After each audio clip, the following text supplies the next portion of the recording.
Hi, everyone. Happy Monday. It's Jill here with another tip or idea for a more mindful Monday. And I'm glad that I'm introducing this topic on a Monday because it hopefully can give you some time to think about it and maybe figure out how you can implement it for yourself. It's not necessarily a Monday task. This is actually something that our household does on Saturday now. And the thing I'm talking about is a screen Sabbath. So, in essence, a screen Sabbath is just a period of time where you put away all screens and you disconnect from really kind of the digital world. So no TV, no movies, no checking your phone, checking email. You can still talk on the phone. And we definitely allow in our house because of the COVID-19 pandemic, FaceTimes are allowed to because that is an actual connection. You're going to see their face and interact with them, just like a phone call, only even better because you can see them. So that's what a screen Sabbath is. The practice, I'll put a couple links in the video description with resources on what a screen Sabbath is, and I'll let a lot greater minds describe it and explain their experiences. Many people have been doing this for decades. Our family just started doing it this year, in January, actually. And so I brought up this idea in a messenger article right before Lent. Lent kind of went crazy with the COVID-19 pandemic. So I wanted to bring it up again because I do help that having time to disconnect is really beneficial and helps us to be more mindful and appreciative and feel more connected to the world and the people around us. And so check out, if you're interested in this and want to read more, check out the resources in the description.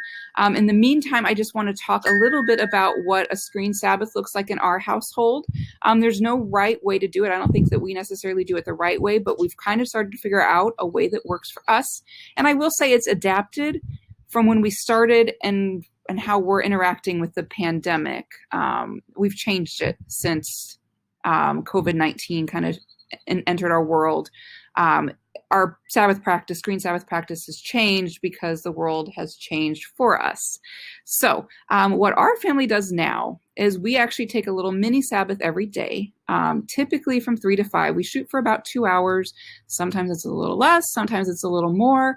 3 to 5 in the afternoon is what we're typically going for. But as I said, it kind of just depends. If Andy has work stuff that he's working on a little bit after 3, then that is what it is. But for the kids, tablets are put away. Computers are put away from 3 to 5, and we really encourage them to get outside and play. If the weather's not great, we'll try to play a game or just kind of reconnect as a family, cook dinner together, to give us time each day. Because this was something I think we really needed because we were really stuck to our screens. I felt like each and every day. And part of that was because we were striving for connection. Andy and I are striving for connection with the world. And so I found myself watching the news a lot. And I rarely watched the news before COVID-19. And now I find myself watching news at 4, 5, and 6. And so this was one of the reasons, the 3 to 5 timeline, that Jill can't watch the news until before like 5 or 6 o'clock. And then she only gets to watch it once a day. So the wind picked up. So we have our daily breaks, and then on Saturday now, when we wake up in the morning on Saturday morning, there are no screens until dinner time on Saturday evening. Before COVID-19, we would do a Friday dinner till Saturday dinner, 24-hour Sabbath. But with us taking the mini breaks, and I really do, for some reason, feel like I need to watch the news every night. That makes me, I feel a little bit more connected to the world. So this way I could still watch the news on Friday evening. So that's what our family does. Even if you feel like a 24-hour thing is way too much to ask, start smaller. I definitely encourage you to try to take a little bit of time each day, even if it's just you take a walk around the neighborhood without your phone. Just disconnect and reconnect to the world and the people around you. And that's going to make your life, overall general well-being, much better in this month of May if you try this out. So please try this out. Let me know if you have any questions.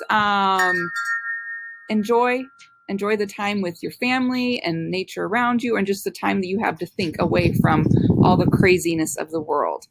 So that's my tip for today. As always, thanks for tuning in. Have a great week, everyone.